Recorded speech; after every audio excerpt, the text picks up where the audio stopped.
মনে করেন পরের ছেলে আসে চাকর আসে জমিদারের যেই কথা চাকর আসে আমার মেয়ে দেখবে আমার স্ত্রী দেখবে এটা হবে না। ধার্মিক সেই জন্য আমরা থানাটা নিত্তুরে দিয়েছি উপজেলা নিত্তুরে আচ্ছা, দিয়েছি আচ্ছা, আমাদের আচ্ছা। এখানে তো অনেক জায়গা ছিল এই মানে ওই আগলাগার লোকেরা বলতো চাকর আসে আমার অফিসারের চাকর বলতো করেন এখনো এমন এমন বড় লোক আছে 1000, 1500, 2000 বিঘাও জমি আছে, 2000 বিঘা জমি আছে 2000 বিঘাও জমি আছে, এখন পর্যন্ত। এখনো আছে। বন্ধুরা, আমি পবিত্র মজুমদার আজকে আপনাদেরকে এমন একটি গ্রামে নিয়ে যাচ্ছি যেটা রহস্যজনকও বলতে পারেন এবং অদ্ভুতও বলতে পারেন। যেই গ্রামের প্রায় 99% লোকই ধনী এবং বিত্তশালী। প্রায় হাজার হাজার বিঘা তাদের জমি রয়েছে, সর্বনিম্ন 100 বিঘা জমি তাদের। সেই গ্রামে কোনো মেয়ে বাইরের গ্রামে বিয়ে হতে পারবে না এবং সেই গ্রামের ছেলে বাইরের গ্রামের কোনো মেয়েকে বিয়ে করতে পারবে না। এটা একটা ঐতিহ্যবাহী গ্রাম, এখানে এক যুগে অনেক ধনী মানুষ এখানে বসবাস করে এবং এখানে একটা কৃষ্টি কালচার আছে, যারা এই সম্পদটা যেন বেরিয়ে না যায় এই জন্য একই পরিবারে ছেলে মেয়েদের বিয়ে দেওয়ার ব্যবস্থা করে থাকেন। এটা দীর্ঘদিন থেকেই এটা চলে আসতেছে সাথে। সম্পদের পরিমাণ বলতে এক একটা পরিবারে এর আগে মনে 12,000 বিঘা জমিও ছিল এক একটি, যার নাম হলো জিল্লুর রহমান শাহ। আমার পাশে এই বাড়িটি অবস্থিত। মানে বেশিরভাগ ক্ষেত্রে এই এলাকাতে হয়, বেশিরভাগ ক্ষেত্রে এলাকাতে হয়। আর যদি কোনো ক্ষেত্রে তাদের চয়েস মতো পেয়ে যায় তাহলেই বাইরে হবে, হ্যাঁ, এছাড়া হবে না। এছাড়া হবে না বলতে এরকম কোনো কথা নাই। আর এই এলাকার লোক নাকি প্রচুর ধনী, 4000, 5000 বিঘা একজনের মানে জমি। এটা অনেক আগে থেকে এই এলাকার মানে যারা পূর্ববর্তী যারা ছিল, পূর্বপুরুষ যারা ছিল, হ্যাঁ, তারা অনেক প্রভাবশালী ছিল।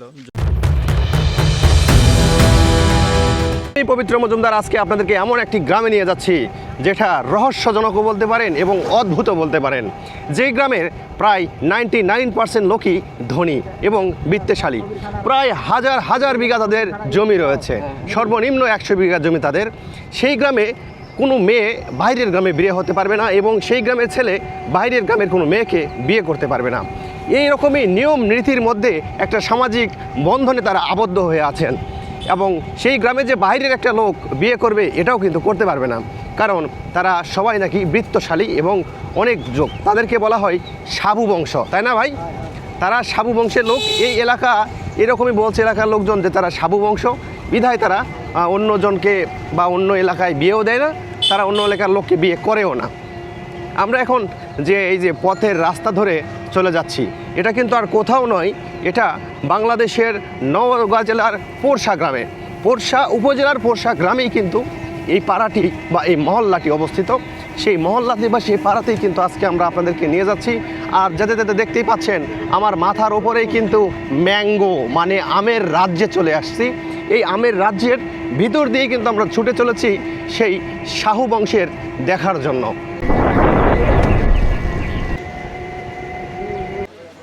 বন্ধুরা, এখন কিন্তু আমি চলে এসেছি সেই নওগাঁর পোরশাতে। এই পোরশা, এটা কিন্তু পোরশা মিনাবাজার।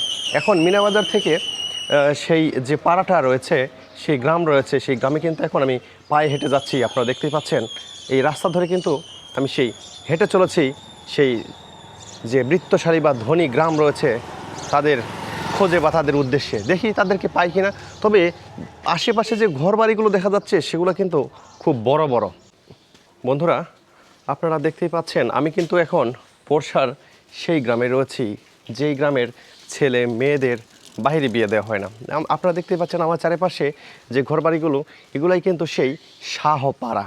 মানে এরা মূলত বংশে বা বংশের যে টাইটেল রয়েছে এরা কিন্তু শাহ, মানে এরা শাহ বলে থাকে, আঞ্চলিক ভাষায় বলে থাকে এরা শাহ বংশের লোক। এদের সর্বনিম্ন জমি এখন পর্যন্ত 50 বিঘা, মানে 50 বিঘা জমি এর মালিক এরা এখন পর্যন্ত সর্বনিম্ন মালিক। আর সর্বোচ্চ এখন পর্যন্ত মানে আজকে পর্যন্ত রয়েছে 1500 বিঘা। তাহলে আপনারা ভাবতে পারেন যে এখন পর্যন্ত এই গ্রামে 1500 বিঘা জমির মালিক রয়েছে। এরা সেই পূর্বপুরুষ থেকেই মানে প্রাচীন আমল থেকেই ওনারা সবাই বড়লোক এবং বৃত্তশালী। আর এদের নাকি মূল যে উদ্দেশ্য সেটা হলো যে এই গ্রামের যে সম্পদ রয়েছে, যাদের জায়গা জমি রয়েছে, সেগুলো বাইরের লোকজনদের কাছে যেন না যায়, এই বিধায় ওনারা কিন্তু নিজের চাচাতো ভাই অথবা মামাতো ভাই তাদের সঙ্গে বিবাহ বন্ধনে আবদ্ধ করে পারিবারিকভাবে। আর এর উদ্দেশ্য তো একটাই, যেন এই যে সম্পত্তিগুলো বা সম্পদগুলো এগুলো যেন বাইরের লোকের কাছে না যায়। এজন্যই কিন্তু মূলত এরা বাইরের লোকের সঙ্গে ছেলে মেয়েদের বিয়ে দেয় না। এটা কিন্তু প্রাচীনকাল থেকে প্রথা। দেখতে পাচ্ছেন এক একটা বাড়ি কিন্তু বিশাল বিশাল বাড়ি। এই জন্যই এরা এই নিজের সম্পদগুলোকে এখন পর্যন্ত ধরে রেখেছে। আর রিসেন্ট কিছুদিন হচ্ছে নাকি ওনারা বাহিরের এখন হচ্ছে, যেহেতু এখন সময়ের সাথে তাল মিলিয়েছে, আধুনিকতার ছোঁয়া লেগেছে, সেক্ষেত্রে এখন ডাক্তার বা ইঞ্জিনিয়ারদের বিয়ে শাদী দিয়ে দেয়।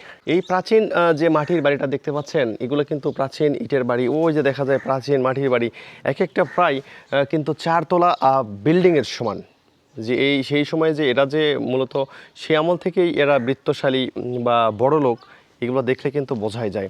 কারণ এখানে এদের সর্বোচ্চ 12,000 বিঘা পর্যন্ত জমি ছিল। তারা এখন 4 ভাই নাকি 5 ভাই, এর কারণে তাদের সম্পত্তিগুলো তাদের মাঝে মানে ভাগ করে দেওয়া হয়েছে, বিধায় একটু সম্পদ কমে গিয়েছে। এছাড়া কিন্তু এনাদের প্রচুর ধন সম্পদ রয়েছে। এইরকম ঘটনা বা এরকম ইতিহাস আমি সিনেমায় দেখেছি বা সিনেমায় শুনেছি। যারা বিবাহ বন্ধনে আবদ্ধ হয় নিজেদের মধ্যেই, কিন্তু সেটা আমাদের বাংলাদেশের কিন্তু নওগাঁ জেলার পোরশাতে আছে। এখানে আঙ্কেল আছে, একটু কথা বলি। আগে দিত না, কিন্তু এখন এখন অনেক মেয়ে এখান থেকে বাইরে যায়, চাপেতে বেশি অনেক যায়, ঢাকাও যায়। আচ্ছা, এটা কেন দিত না এটা বলতে পারেন? এটা এটা বলা যাবে না, ঐতিহ্যবাহী পোষা এলাকা তো, হ্যাঁ হ্যাঁ, জমিদার এলাকা। এখানকার মেয়ে এখানেই থাকতো আগে। এখানে থাকতো, হ্যাঁ, মানে ধন সম্পদ যেন ধন বাইরের সম্পদ লোক না বাইরে নিতে যাওয়া পারে। না, হ্যাঁ। এখন মানুষ এখন বুঝতে শিখেছে, এখন অনেক শিক্ষিত হয়ে গেছে। শিক্ষিতর কারণে এখন অনেক মেয়ে এখন বাইরে চলে যায়। অনেক মেয়ে বাইরে যাচ্ছে এখন। হ্যাঁ ছেলেটাও কি বাইরে বিয়ে করতেছে? হ্যাঁ, ছেলেরাও বাইরে বিয়ে করতেছে এখন। আচ্ছা, এখানে সর্বোচ্চ এখনো ধন সম্পদের বা কত বিঘা মালিকের জমির মালিক এখানে রয়েছে? মনে করেন এখনো এমন এমন বড় লোক আছে, 1,000, 1,500, 2,000 বিঘাও জমি আছে, 2,000 বিঘা জমি আছে 2,000 বিঘাও জমি আছে, এখন পর্যন্ত। এখনো আছে। আর সেই সময় এটা যে বাইরে বিয়ে হচ্ছে, এটা কত বছর হচ্ছে যে বাইরে বিয়ে হচ্ছে? এটা ধরলে বছর 10 হলো। মাত্র 10 বছর হচ্ছিল বাইরে বিয়ে হচ্ছে। হ্যাঁ। তার মানে তো আপনি আপনার জীবনেই দেখছেন যে বাইরে বিয়ে কেউ দেয়নি বা কেউ করেও না। হ্যাঁ, এখানকার এখানে এই পাড়া ওই পাড়া এভাবে বিয়ে হতো। এখন 10 বছর থেকে এখন বাইরে বিয়ে হচ্ছে এখন। 10 বছর থেকে বাইরে বিয়ে হচ্ছে। হ্যাঁ। আর এরা কি বংশের? শাহু বংশ। শাহ বংশের। আচ্ছা, শাহ বংশটা মানে কি এটা? এটা শাহু পদবী একটা, পদবী, নাম পদবী, নাম পদবী। হ্যাঁ, তো এটা এখনো সেই থেকেই চলে আসছে, মাত্র 10 বছর হচ্ছে এটা আস্তে আস্তে বিলুপ্ত হয়েছে। হ্যাঁ, হ্যাঁ, হ্যাঁ। মানে সম্পূর্ণ এখনো বিলুপ্ত হয়নি। না না, যাচ্ছে এখন, অনেক যাচ্ছে এখন, অনেক এখন অনেক যাচ্ছে না? অনেক। হ্যাঁ, মানে হয়তো বা ডাক্তার, ইঞ্জিনিয়ার বা ভালো ভালো বাইরের লোক বিয়ে দিচ্ছে। গরিবের সাথে তো আর দিচ্ছে না। না, গরিবের সঙ্গে কি দেয়? আচ্ছা আচ্ছা, তো আপনার নাম? আমার নাম শফিকুল ইসলাম। শফিকুল ইসলাম। আচ্ছা কাকা, ঠিক আছে, আচ্ছা। ভালো থাকবেন। আচ্ছা। বন্ধুরা, আপনারা কিন্তু শফিকুল কাকার কাছ থেকে শুনলেন যে মাত্র 10 বছর হচ্ছে পাহাড়ির লোকের সঙ্গে বিয়ে শাদিতে আবদ্ধ হচ্ছে এই শাহ গ্রামের লোক, পোরশার শাহপাড়ার লোকজনেরা। এটা কিন্তু মূলত পক্ষে পূর্বপুরুষ থেকেই ধনী, এটা তো আপনারা নিজে মুখে শুনলেন। আমি কিন্তু এই জন্য ঘুরে ঘুরে দেখানোর চেষ্টা করতেছি। এখানে যখন আমি সর্বপ্রথম প্রবেশ করি তখন আপনাদের দেখানোর চেষ্টা করলাম যে চারিপাশে আমি প্রবেশ করার পরেই দেখলাম যে এত বড় বড় বিল্ডিং। তখন আমার মনেই হলো, এটাই মনে হয় সেই শাহপাড়া হবে। যেহেতু আমি বাইরে থেকে আসছি, খুঁজতেছিলাম সেই পাড়াটা কোথায়। তো খুঁজতে খুঁজতে অবশেষে পেয়ে গেলাম। পেয়ে যাওয়ার পর আপনাদেরকে দেখানোর চেষ্টা করতেছি এবং দেখাচ্ছি। আরও আমি পাড়ার ভিতরে গিয়ে লোকজনের সঙ্গে কথা বলে আপনাদেরকে জানানোর চেষ্টা করব। চলুন তাহলে আরও পাড়ার ভিতরে যাওয়া যাক। বন্ধুরা, এই বাড়িটা দেখেছেন, এই মাটির বাড়ি, এই মাটির তো বাড়ি নয়, এ যেন তাজমহলের মতো। দেখতে পাচ্ছেন কত সুন্দর করে নির্মাণ করেছেন। এটা কিন্তু মূলত পক্ষে মাটির বাড়ি। বাপ রে বাপ, এই বাড়িটা একবার দেখেন। এই মাটির বাড়ি দেখে বোঝাই যাচ্ছে না যে এটা মাটির বাড়ি। চারিদিকে একেবারে রং টং করে একেবারে ঝকঝকা তকতকা। ছেলে মেয়েরা নাকি আগে বাইরে বিয়ে হতো না?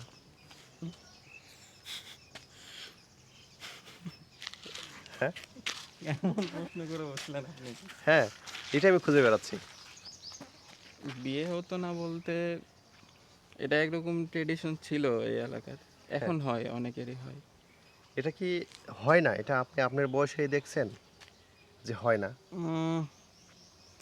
অবশ্য মানে বেশিরভাগ ক্ষেত্রে এই এলাকাতে হয়। বেশিরভাগ ক্ষেত্রে এলাকাতে হয়। আর যদি কোনো ক্ষেত্রে তাদের চয়েস মতো পেয়ে যায় তাহলেই বাইরে হবে, হ্যাঁ, এছাড়া হবে না। এছাড়া হবে না বলতে এরকম কোনো কথা নাই। আর এই হতে এলাকার পারে লোক স্বাভাবিক। নাকি প্রচুর ধনী। 4,000 5,000 বিঘা একজনের এটা মানে হইতেছে জমি। যে এটা অনেক আগে থেকে এই এলাকার মানে যারা পূর্ববর্তী যারা ছিল পূর্বপুরুষ যারা ছিল, হ্যাঁ তারা অনেক প্রভাবশালী ছিল, জমিদার ছিল।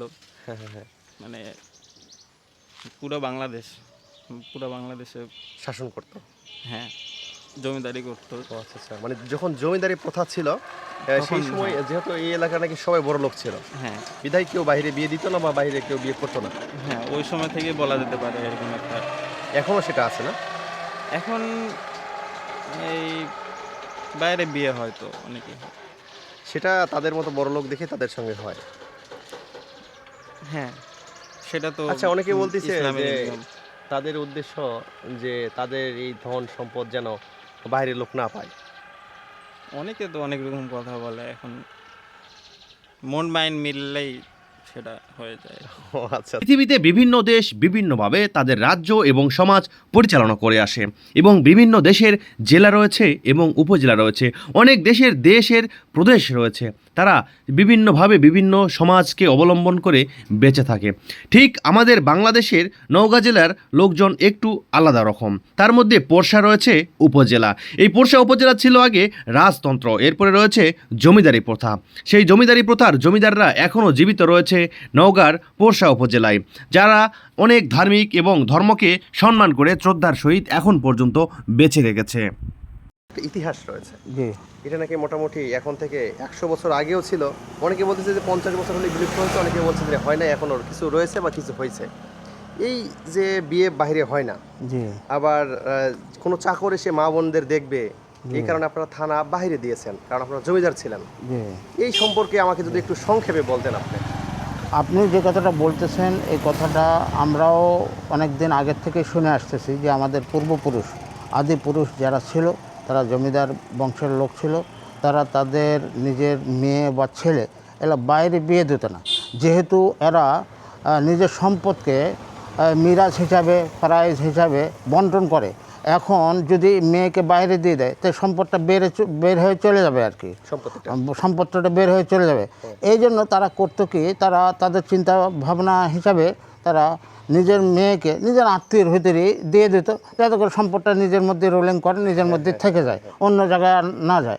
হয়তো বাইরে দিল, তখন বাইরে যে জামাইটা হয়তো এই সম্পদটা বিক্রি করে দিয়েও আবার ওদিকে করবে, সম্পদটা নষ্ট হয়ে যাবে, এর বিশৃঙ্খলা ঘটে যাবে। এই জন্য তা করতো না যে আমার সম্পদটা আমার আত্মীয়রাই খাক, আমার চাচাতো ভাই খাক, আমার ভাই হ্যাঁ ভাতিজা খাক, এইভাবে এই চিন্তা ভাবনা, এটা আপনি যেটা বলেন এটা ওরা এরকম চিন্তা ভাবনা করতো, এটা আমরা যে মাথায় রাখতো। কিন্তু বর্তমানে আবার ইদানিং বর্তমানে এখন দেওয়া শুরু করছে, বাইরে মেয়ে দিচ্ছে, বাইরে থেকে মেয়ে নিয়ে আসতেছে। শিক্ষিত পরিবার যদি হয়, যদি সে চাকরিজীবী হয়, সে যদি ইঞ্জিনিয়ার ডাক্তার হয়, এই ধরনের যদি দেখে কোনো অবস্থা দেখে, তখন মেয়ে দিয়ে দিচ্ছে, এরকম একটা এখন বর্তমান ফ্যামিলির সঙ্গে চলে। জি জি জি জি আপনাদের এই পাড়াটা গ্রামটা নাকি সবাই ধার্মিক? জি, এরা ধার্মিক ঠিকই আছে, এরা পর্দা পুশিদা রক্ষা করে চলে, হেজাব রক্ষা করে চলে, এবং বাড়িতেও তাই হেজাব রক্ষা করে চলে। এখানে আপনি দেখবেন না যে মার্কেটে বা বাজারে কোনো মহিলা, আমাদের স্থানীয় শাহ ফ্যামিলির কোনো মহিলা কোনো দোকানে গেছে আর কাপড় কিনতেছে বা অন্য কোনো জিনিস কিনতেছে, প্রাইমারি স্কুলে গলি দিয়ে যে ওই দিক দিয়ে এই গলিতে বের হয়ে আসে, কোনো স্থানীয় কোনো শাহ ফ্যামিলির কোনো মেয়েকে দেখতে পারবেন না আপনি পর্দা ছাড়া। কিন্তু যেগুলো দেখতেছেন, যদি দু একটা নজরে পড়ে, তাহলে মনে করবেন আর বাহির থেকে আসছে, এখানে কেনাকাটা করতেছে। আমাদের এখানকার চাকরানি যেগুলি আছে, যারা বাড়িতে চাকরানি মহিলা চাকরানি আছে, এরা পর্যন্ত বোরকা পরে হেজাব পরে বাইরে আসে এবং বাসায় যায় আর কি, যেদিকে কাজ করে। এটা আপনি রাইট বলছেন, ওই কর্নারে যে বাড়িটা আছে আমি দেখতে পেলাম, ওখান থেকে একটা কাজ আপনি এখানে আপনি এখানে বোরকা পরাও অনেক মহিলা দেখবেন, এগুলো দেখি মনে করবেন না যে এরা শাহ ফ্যামিলির, অনেকে চাকরানিও বাসায় যাচ্ছে কাজ করার জন্য, মানে আপনাদের সঙ্গে থেকে থেকে ওরাও পর্দাশীল হয়ে গেছে। লোকে কোথায় আছে না, সঙ্গত সে লোহা ভাসে, মানে আপনাদের সঙ্গে ওরাও ধার্মিক হয়ে গেছে। বুঝে শাহ বংশের লোকেরা আপনারা নাকি ছেলে বা মেয়েকে বাইরে বিয়ে দেন না? না, এটা ভুল ধারণা, এটা আমাদের এখন চলে আসছে, এটা ভুল ধারণা। আগে ছিল আমাদের দাদার আমলে, হয়তো 70-50 বছর আগে ছিল, আমাদের আমলে সব কিছুই চেঞ্জ হয়ে গেছে, সবকিছু স্বাভাবিক। তো আপনাদের সর্বনিম্ন জমি কতটুকু? সর্বনিম্ন জমি এখন তো মনে করেন পদবিত্ত, মনে করেন নিম্নবিত্ত চলে আসছে, কেউ আসছে, কেউ মধ্যবিত্ত আছে।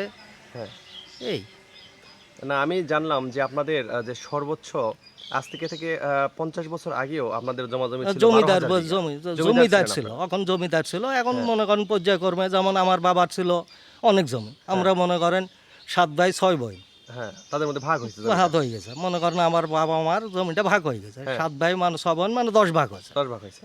তাহলে আপনার বাবার যদি একটা কথা 100 বিঘা থাকতো তাহলে এখন তাহলে 10 বিঘার মতো 10 বিঘা করে হয়ে আসছে।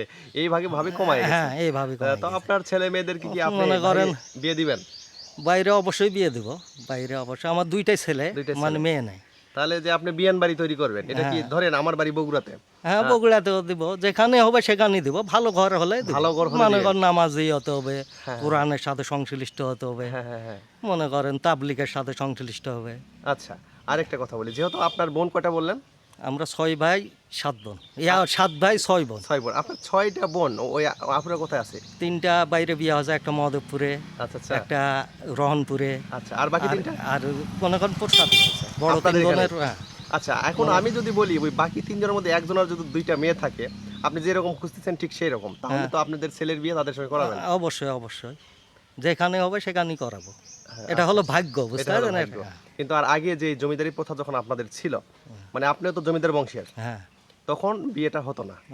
হতো, কিন্তু আংশিক হতো। মনে করেন কিছু হতো, কিছু মনে করেন কি ইয়ার মধ্যে রাখতো, নিজেদের গ্রামের মধ্যে রাখতো। নিজেদের আচ্ছা, মধ্যে। ওখানে আমি শুনলাম যে এটা নাকি করতেন আপনারা, যে নিজেদের সম্পত্তি, যেমন আপনাদের 100 বিঘা সম্পত্তি যেন আমাদের বগুড়ায় না যায়। না না, এটা ভুল ধারণা। এটা বলতে এটা হবে। হ্যাঁ, কেউ যদি বলে থাকে সেটা তার কোড়ামো। ও আচ্ছা।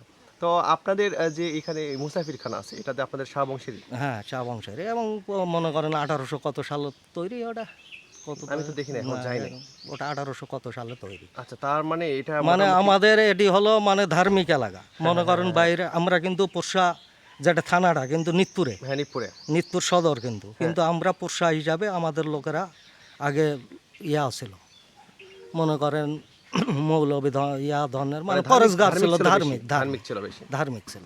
হ্যাঁ, আমি তো এটাই শুনছি যে ধার্মিক ছিল ধার্মিক বিধায়- ছিল। মনে করেন পরের ছেলে আসে, চাকর আসে, জমিদারের যেই কথা, চাকর আসে আমার মেয়ে দেখবে, আমার স্ত্রী দেখবে, এটা না, এটা হবে না। ধার্মিক। সেই জন্য আমরা থানাটা নিত্তুরে দিয়েছি, উপজেলা নিত্তুরে আচ্ছা, দিয়েছি। আমাদের এখানে তো অনেক জায়গা ছিল। এই মানে ওই আগলাগার লোকেরা বলতো চাকর আসে, আমার অফিসারের চাকর বলতো। ঠিকই তো, চাকরি এখনো তো চাকরি। হ্যাঁ। ওরা কোনো না, এখন তো সরকারি বেতন, মানে মনে করো আগে তো আর হতো না। আগে ছিল মনে করো রাজতন্ত্র বা প্রজাতন্ত্র, সময় ছিল জমিদার প্রথা জমিদার ছিল। ছিল, জমিদারি প্রথা ছিল। সেই সময় তারা ছিল জমিদারদের চাকর, হ্যাঁ এখন হয়েছে রাষ্ট্রের চাকর। হ্যাঁ শুধু পরিবর্তন হয়ে গেছে, আপনার পরিবর্তে আপনার ছেলে আসছে, পার্থক্য এটাই। এটাই। হ্যাঁ, তো এই জন্যই যে চাইতেন ওনারা যে নিজের মা বোন বা মেয়েদেরকে যেন বাইরের লোক না দেখে। অদ্যাবধি জানে থাকে, নিজেদের ভিতরে জানে করে, মানে আচ্ছা। বাইরের লোক আসে জানে দেখতে। তার মানে এটা হচ্ছে সেই জন্য আমরা মনে করেন পোরশা কোনো হোটেল নাই, বাইরকার লোক আসলে 3 দিন খাওয়া, মাসে 3 দিন খাওয়া, সব কিছু ফ্রি, আচ্ছা, এই যে থাকা যাওয়া সব কিছু ফ্রি। মনে করেন ভিআইপির জন্য ভিআইপি রুম আছে, হ্যাঁ, মনে করেন ফকিরের জন্য ফকিরের রুম আছে, মনে করেন তারপর যারা মনে করেন আমাদের মতন লোক, আমাদের মতন মানে শ্রেণী শ্রেণী ভেদে ওখানে খাওয়া দাওয়ার ব্যবস্থা হয়, ব্যবস্থা করা আছে। ভিআইপিও আছে। আচ্ছা, এখন যদি আমি ওখানে যাই তাহলে কি আমাকে খাইতে দিবে? এখন হঠাৎ করে দিবে না, আগেই বলা লাগতো, যখন আসছে তখনই বলা লাগতো। ও মানে আমি এদিকে ঘুরতে ওখানে ঘুরতে ওদিকে আমার জন্য ম্যানেজার থাকে তো, খাবার। হ্যাঁ। ম্যানেজার মনে করেন থাকেন, ওদের নাম লেগে নিবে, খাওয়া দাওয়ার পাকের ব্যবস্থা আছে, একটা বাবুর্চিও আছে। ও আচ্ছা। ওটা আইসি করতে হবে, মনে করেন সকাল 10টার মধ্যে ওই জিনিসটা জানাতে আশা হবে। বলে যাবো যে আমি আজকে থাকবো বা খাবো, হ্যাঁ, হ্যাঁ। আর তাহলে ওরা থাকার ব্যবস্থা আছে, কিন্তু খাওয়া হয়তো বাইরে খেতে হবে, থাকতে পারবেন, মনে করেন রুম ছাড়ে দেবে, বাইরে খাবেন। হ্যাঁ আচ্ছা। আজ থেকে 10 বছর আগেও এই গ্রামের ছেলে মেয়েদের বাইরের কোনো গ্রামে বা বাইরের কোনো জেলাতে বিবাহ বন্ধনে আবদ্ধ হয়নি। এদের কারণই ছিল এই গ্রামের লোকজনের প্রচুর ধন সম্পদ থাকায় তাদের ধন সম্পত্তি বাইরে যাবে বিধায় ছেলে মেয়েদেরকে বাইরে বিবাহ বন্ধনে আবদ্ধ করায়নি। নিজের ভাতিজা এবং ভাগিনের সঙ্গে বিবাহ বন্ধনে আবদ্ধ করে রেখেছিলেন ছেলে মেয়েদেরকে। সেটা এখন প্রায় বিলুপ্তর পথেই চলে এসেছে। আমি পবিত্র মজুমদার। আমার ভিডিও যদি আপনাদেরকে ভালো লেগে থাকে অবশ্যই আপনারা আমার চ্যানেলটি সাবস্ক্রাইব করবেন। আর যদি আরও বেশি ভালো লেগে থাকে তাহলে আপনারা আপনাদের আপনজনের নিকট আমার ভিডিওটি একটু শেয়ার করে দিবেন। আর এ পর্যন্ত ভালো থাকবেন, সুস্থ থাকবেন, যদি পারেন পোরশা থেকে ঘুরে আসবেন।